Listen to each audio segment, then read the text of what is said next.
ಹೇಗಿತ್ತು? ತುಂಬಾ ಚೆನ್ನಾಗಿದೆ. ಏನೆಲ್ಲ ವೆರೈಟಿ ತಿಂಡಿ? ಎಸ್, ನಾನ್ ವೆಜ್ ಇದೆ, ವೆಜ್ ಇದೆ. ನಾನ್ ವೆಜ್ ಅಲ್ಲಿ ತುಂಬಾ ಚೆನ್ನಾಗಿದೆ. ಅಂಕಲ್ ಅವ್ರಿಗೆ ನಾನ್ ವೆಜ್ ದಮ್ ಬಿರಿಯಾನಿ ಅವ್ರಿಗೆ ತೋರಿಸ್ಬಿಡಿ. ಎಲ್ಲ ಚೆನ್ನಾಗಿತ್ತು. ಏನ್ ತಿಂದ್ರಿ? ನಾನಾ ಮಶ್ರೂಮ್ ಬಿರಿಯಾನಿ ಮಶ್ರೂಮ್ ಬಿರಿಯಾನಿ ತಿಂದ್ವಿ, ಮತ್ತೆ ಇದು ರೊಟ್ಟಿ ತಿಂದ್ವಿ,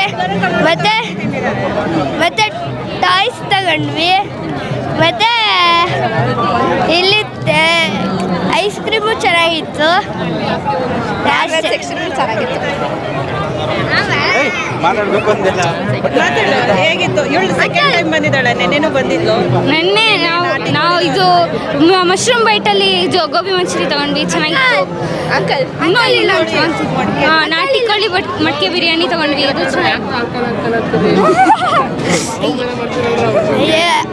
ಆಹಾರ ಬೇಡ, ಫುಲ್ ಸೈಕಲ್. ಇದು ಆರಾಮ ಮಾಡಿದಲ್ಲಿ ನೋಡೋದಕ್ಕೆ ಏನಕ್ಕೆ ಬರೀ ತಿನ್ನೋದಿದೆ ಅಷ್ಟೇ. ಮನೇಲಿ ಮಾಡೋದಕ್ಕೂ ಇಲ್ಲಿ ಮಾಡೋದಕ್ಕೂ ಯಾವ ಥರ ಡಿಫ್ರೆಂಟ್ ಇದೆ? ಡಿಫ್ರೆನ್ಸ್ ಇದೆ. ಮತ್ತೆ ನಿಮ್ಗೆ ಯಾವ ತಿಂಡಿ ಇಷ್ಟ ಆರಾಮ ಮೇಳದಲ್ಲಿ? ನಾವಿನ್ನೂ ತಿಂದೇ ಇಲ್ಲ. ಮತ್ತೆ ಏನೆಲ್ಲ ತಿನಿಸುಗಳಿದೆ? ದೇಸಿ ತಿನಿಸೇ ಇಲ್ಲ ಇದರಲ್ಲಿ. ಎಲ್ಲ ಇದೆ ಮನೇಲಿ ನಾವು ಏನು ಮಾಡ್ತೀವಿ ಸರ್ ಅದೇ ಇಲ್ಲೂ ಇರೋದು. ಅಂದರೆ ನಾವು ಮಾಡಿದ್ದು ನಮಗೆ ಟೇಸ್ಟ್ ಅನಿಸಲ್ಲ, ಹೊರಗಡೆ ಮಾಡಿ ತಿಂದಿದ್ದು ಅದು ಏನೇ ಆಗಿರಲಿ ಅದು ನಮಗೆ ಟೇಸ್ಟ್ ಅನಿಸುತ್ತೆ. ಹಾಗಾಗಿ ತುಂಬ ಚೆನ್ನಾಗಿದೆ. ಎಚ್ಚೆತ್ತವಾಗಿ ಮೈಸೂರು ಸಿಟಿ ಇಲ್ಲಿದೆ, ಹಳ್ಳಿ ಸೊಗಡಿನ ತಿಂಡಿ ತಿನಿಸುಗಳು ಕಡಿಮೆ ಇದೆ. ಹಾಂ, ಹಳ್ಳಿ ತಿನ್ಸುತ್ತೆ ತುಂಬ ಕಮ್ಮಿ ಇದೆ ಸರ್, ಆಧುನಿಕವಾಗಿದೆ. ಈಗ ನನ್ನ ಮಗಳೇ ಹೇಳಿದ್ಲು, ನನ್ನ ಚಿಕ್ಕ ಮಗಳೇನೆ ಏನಂತ ಹೇಳಿದ್ಲು, ಮಮ್ಮಿ ಪುಳಿಯೋಗರೆ ಏನಪ್ಪ ಬಿಸಿಬೇಳೆ ಬಾತು ಇವೆಲ್ಲ ಮನೇಲೇ ಇದೆ, ನೀನು ನನಗೆ ಸಪ್ರೇಟಾಗಿ ಬೇರೆ ತಿಂಡಿಗಳಿಲ್ಲ, ಅದನ್ನು ತೊಗೊಂಡು ಮಮ್ಮಿ, ಇದನ್ನು ಏನಕ್ಕೆ ತಿಂತೀರಾ ಅಂತ ಕೇಳ್ತಾ ಇದ್ದಾಳೆ. ಅವ್ರಿಗೆಲ್ಲ ಈಗಿನ ಮಕ್ಕಳುಗಳಿಗೆ ಇವಾಗಿನ ಏನು ಫುಡ್ ಇಷ್ಟ ಅದು ಇಷ್ಟಪಡ್ತಾ ಇದ್ದಾರೆ. ಪಿಜ್ಜಾ, ಬರ್ಗರು ಈ ಥರ ಎಲ್ಲ ಇಷ್ಟಪಡ್ತಾ ಇದ್ದಾರೆ ಸರ್. ಲಾಸ್ಟ್ ಇಯರ್ಗಿಂತ ತುಂಬ ಚೆನ್ನಾಗಿದೆ ಸರ್ ಈ ಸಲ. ಎಲ್ಲ ವ್ಯವಸ್ಥೆ, ಲೈಟಿಂಗ್ ವ್ಯವಸ್ಥೆ, ಮೈಸೂರು ಅದ್ಭುತವಾದ ನಗರ, ಎಲ್ಲ ಕಡೆ ಎಲ್ಲ ದೇಶದಿಂದ ಜನ ಬರ್ತಾರೆ, ತುಂಬ ಚೆನ್ನಾಗಿದೆ. 135 ಕಿಲೋಮೀಟ್ರ್ ಲೈಟಿಂಗ್ಸ್ ಮಾಡಿದ್ದಾರೆ, ತುಂಬ ಅದ್ಭುತವಾಗಿದೆ. ಅದಂತೂ ನೋಡಬೇಕು, ಎಲ್ಲ ಈ ಮೂಲಕ ಕೇಳ್ಕೊತೀನಿ, ಪ್ರತಿಯೊಬ್ಬರೂ ಲೈಟಿಂಗ್ಸ್ ನೋಡಬೇಕು. ಕಳೆದ ಬಾರಿ ಲೈಟಿಂಗ್ಸ್ ಕಡಿಮೆ ದಿನ ಏನೋ ಮಾಡಿದ್ರು, ಅಲ್ಲಿ ಕಡಿಮೆ ದಿನ ಮಾಡಿದ್ರು ಅಂದರೆ ಸ್ವಲ್ಪ ಬಡ್ಜೆಟ್ ಕಡಿಮೆ ಇತ್ತು ಅನಿಸುತ್ತೆ. ಈ ಸಲ ಜಾಸ್ತಿ ದುಡ್ಡು ಕೊಟ್ಟಿರ್ಬೋದೇನೋ, ತುಂಬ ಚೆನ್ನಾಗಿ ಮಾಡಿದ್ದಾರೆ. ಅದನ್ನು ಪ್ರತಿಯೊಬ್ಬರೂ ವೀಕ್ಷಣೆ ಮಾಡಬೇಕು. ಲೈಟಿಂಗ್ಸ್ ತುಂಬ ಅದ್ಭುತವಾಗಿದೆ. ಸೊ ಹಾಗೆ ಪ್ರತಿಯೊಂದು ಎಲ್ಲ ಮೈಸೂರಲ್ಲಿ ಎಲ್ಲ ಮೂಲೆಯಲ್ಲೂ ತುಂಬ ಕಾರ್ಯಕ್ರಮಗಳು ಮಾಡ್ತಾಯಿದ್ದಾರೆ, ಸಾಂಸ್ಕೃತಿಕ ಕಾರ್ಯಕ್ರಮಗಳು. ಈ ಮೂಲಕ ಜನಗಳಿಗೆ ಕೇಳ್ಕೊತೀನಿ, ಮೈಸೂರು ಸಂಸ್ಕೃತಿ ಉಳಿಬೇಕು, ನೀವೆಲ್ಲರೂ ಮನೆಯಿಂದ ಬಂದು ಎಲ್ಲ ಕಾರ್ಯಕ್ರಮವನ್ನು ವೀಕ್ಷಣೆ ಮಾಡಬೇಕು. ಸರ್, ಇದಕ್ಕೆ ನೀವು ಹೇಳ್ದಂಗೆ ಸಂಸ್ಕೃತಿ ಉಳಿಬೇಕು ಅಂತ ಅನ್ನೋದು, ಇದಕ್ಕೆ ರಾಜಕೀಯ ಬಣ್ಣ ಬೇಕಾ ಬೇಡವಾ? ಇದಕ್ಕೆ ರಾಜಕೀಯ ಬಣ್ಣ ಬೇಕಾಗಿಲ್ಲ. ನಮ್ಮ ದೇಶ ಸುಸಂಸ್ಕೃತ ರಾಷ್ಟ್ರ, ಅದು ಈಗಿನಿಂದಲ್ಲ, ಸುಮಾರು ತಲೆಮಾರಿಂದ ಏನು ಮಾನವ ಜನ್ಮ ಮುಗಿತ ಆಗಿನಿಂದ ನಮಗೆ ಸುಸಂಸ್ಕೃತ ರಾಷ್ಟ್ರ. ಅದರಲ್ಲಿ ರಾಜಕೀಯ ಅಗತ್ಯ ಇಲ್ಲ. ಪ್ರತಿಯೊಬ್ಬರು ಸಂಸ್ಕೃತಿ ಅಳವಡಿಸ್ಕೋಬೇಕು, ಸಂಸ್ಕೃತವಾಗಿ ಬದುಕಬೇಕು, ಸಂಸ್ಕೃತವಾಗಿ ನಾವು ಜೀವನ ಮಾಡಲೇಬೇಕು. ಅದರಿಂದ ಈ ಏನು ನಾವು ಅಲ್ಲೂ ಎಲ್ಲ ನಮ್ಮ ರಾಷ್ಟ್ರದಲ್ಲಿ, ಅದು ನಮ್ಮ ಮೈಸೂರಲ್ಲಿ ಈ ಥರ ಒಂದು ಕಾರ್ಯಕ್ರಮ ಹಮ್ಮಿಕೊಂಡಿರೋದು ತುಂಬ ಅದ್ಭುತವಾಗಿದೆ. ಈ ರಾಜಕೀಯ ಬಣ್ಣ ಬಳಿಯೋರಿಗೆ ಏನು ಹೇಳ್ತೀರಾ ನೀವು? ರಾಜಕೀಯ ಬಣ್ಣ ಮಾಡಬಾರ್ದು. ಅವರು ತಮ್ಮ ಸ್ವಾರ್ಥಕ್ಕೋಸ್ಕರ ರಾಜಕೀಯ ಮಾಡ್ತೀವಿ, ಸ್ವಾರ್ಥಕ್ಕೋಸ್ಕರ ಇದೆಲ್ಲ ಬಳಸ್ಕೊಂಡು ಜನಗಳಿಗೆ ಅನ್ಯಾಯ ಮಾಡ್ತಾರೆ ಇಂಡೈರೆಕ್ಟಾಗಿ. ಅದನ್ನು ಮಾಡಬಾರ್ದು.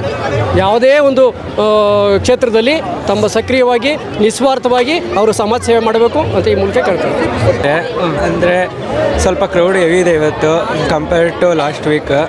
ಆದರೆ ಸ್ವಲ್ಪ ಇನ್ನೂ ಮೇಂಟೈನ್ ಮಾಡಬೇಕು, ಕ್ಲೀನ್ನೆಸ್ ಏನೆಲ್ಲ ಮೇಂಟೈನ್ ಮಾಡಬೇಕಾಗಿದೆ? ಕ್ಲೀನ್ನೆಸ್ ಮೇಂಟೈನ್ ಮಾಡಬೇಕು. ಮತ್ತು ಈಗ ಸ್ಟಾರ್ಟಿಂಗ್ ಎಂಟ್ರೆನ್ಸಲ್ಲಿ ಬ್ಯಾರಿಕೇಟಲ್ಲಿ ಹಾಕಿದ್ದಾರೆ, ಹೋಸಲಿಗಿಂತ ಎಲ್ಲ ಮೇಂಟೈನ್ ಆಗಿದೆ. ಈ ಹೋಸಲಿ ಎಲ್ಲ 2 ಕಡೆ ಮಾಡ್ತೀವಿ, ಈ ಸಲ 1 ಕಡೆ ಆಗಿದೆ. ಆದರೆ 2 ಕಡೆ ಮಾಡಿದ್ರೆ ಬೆಸ್ಟ್ ಅನಿಸುತ್ತೆ, ಯಾಕಂದರೆ ಕ್ರೌಡೆಲ್ಲ ಸ್ವಲ್ಪ ಕಂಟ್ರೋಲ್ ಆಗುತ್ತೆ, ಡಿವೈಡ್ ಆಗುತ್ತೆ. ಅದರಿಂದ ಇನ್ನು ಬರ್ತಾ ಇನ್ನೂ ಜಾಸ್ತಿ ಆಗುತ್ತೆ ಕ್ರೌಡು. ಆಡಳಿತ ಮಂಡಳಿ ಆಗಿರ್ಬೋದು, ದಸರಾದ ಆಡಳಿತ ಮಂಡಳಿ ಆಗಿರ್ಬೋದು, ಸರ್ಕಾರ ಏನು ಎಚ್ಚೆತ್ತಬೇಕು? ಅಂದರೆ ಹೋಸಲಿ ಕಂಪೇರ್ ಮಾಡಿದ್ರೆ ಲೈಟಿಂಗ್ ಎಲ್ಲ ಸ್ವಲ್ಪ ಕಮ್ಮಿನೇ ಆಗಿದೆ. ಯಾಕಂದರೆ ಈಗ ನೀವು ಇದಕ್ಕೆ ನೋಡಿ, ಜಗನ್ಮೋಹನ್ ಪ್ಯಾಲೇಸಲ್ಲಿ ಲೈಟಿಂಗ್ ಹಾಕಿಲ್ಲ, ಸ್ವಲ್ಪ ನೆಗ್ಲೆಕ್ಟ್ ಆಗಿದೆ ಅನಿಸುತ್ತೆ. ಜಗನ್ಮೋಹನ್ ಪ್ಯಾಲೇಸ್ ಈಗ ಒಂದು ವಿಚಾರ, ಈಗ ಆಹಾರ ಮೇಳದಲ್ಲಿ ದೇಶೀಯ ಫುಡ್ ಕಡಿಮೆ ಇದೆ, ಮತ್ತು ಇನ್ನೊಂದು ಪ್ಲಾಸ್ಟಿಕ್ ಬಳಕೆ ಕೂಡ ಆಗ್ತಾ ಇದೆ. ಹೌದು, ಪರ್ಮಿಷನ್ ಕೊಡೋಕೆ ಮುಂಚೆ ಇದೆಲ್ಲ ಎಚ್ಚೆತ್ತ ಕೊಟ್ಟಿಲ್ವ ಇವರು? ಇಲ್ಲ, ಅಂದರೆ ಇಲ್ಲಿ ಹೆಂಗೆ ಅಂದರೆ ಯಾರು ಹೇಳೋರಿಲ್ಲ ಅನ್ನೋಂಗಾಗಿದೆ ಇಲ್ಲಿ.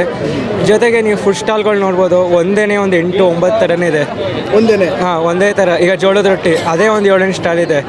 ಇವ್ರು 48 ಸ್ಟಾಲ್ ಅಂದ್ಬಿಡ್ತಾರೆ. ಆದರೆ ಅದರಲ್ಲಿ ಒಂದೇ ಥರದ್ದು 7 ಅಂದರೆ ಇನ್ನು 10 ಥರ 11 ಥರ ಅಷ್ಟೇ ಆಗಿದ್ದು. ಅದರಲ್ಲಿ 7 ಆಗುತ್ತೆ. ಅದಕ್ಕೆ 100 ಆಗುತ್ತೆ, ಎಲ್ಲ ಸಾವಿರನೂ ಆಗುತ್ತೆ ಸ್ಟಾಲ್ಗಳು ಆ ಥರ ಹಾಕಿದ್ರೆ. ಏನು ಬದಲಾವಣೆ ಆಗಬೇಕು ಬದಲಾವಣೆ ಅಂದರೆ ಅವ್ರು ಹೆಂಗೆ ಮಾಡಬೇಕು ಅಂದರೆ ಈಗ ಒಂದೊಂದು ಸ್ಟಾಲ್ ಒಂದು ಇದನ್ನು ಎರಡೇ ಅಂಗಡಿ ಕೊಡಬೇಕು. ಅಂದರೆ ಜೋಳದ ರೊಟ್ಟಿ ಅಂದರೆ ಎರಡೇ ಅಂಗಡಿ, ಆ ಥರ ಡಿಫ್ರೆಂಟ್ ಥರ ಬೇರೆ ಕಡೆಯಿಂದ ಎಲ್ಲ ಕರೆಸ್ಬೇಕು. ಇವರು ಅಂದರೆ ಪ್ರತಿ ವರ್ಷ ಇವರು ಸೇಮ್ ಇರುತ್ತೆ. ನಾನು ಸುಮಾರು ವರ್ಷದಿಂದ ಬರ್ತಿದ್ದೀನಿ, ಯಾವ ಅಂಗಡಿ ಇದೆ ಅದೇ ಅಂಗಡಿ ಇದೆ, ಏನೂ ಚೇಂಜಸ್ ಆಗಿಲ್ಲ ಇಲ್ಲಿ ಏನೂ. ಬಂದ್ರ ಹೇಗಿದೆ ಆಹಾರ ಮೇಳ? ಏನು ತಿಂದ್ರಿ? ಆಹಾರ ಮೇಳ ಬಿರಿಯಾನಿ. ಹೆಚ್ಚಿನ ವಿಡಿಯೋಗಳಿಗೆ ಪ್ರತಿಧ್ವನಿ ಯೂಟ್ಯೂಬ್ ಚಾನೆಲ್ ಸಬ್ಸ್ಕ್ರೈಬ್ ಮಾಡಿ, ಬೆಲ್ ಐಕಾನ್ ಕ್ಲಿಕ್ ಮಾಡಿ.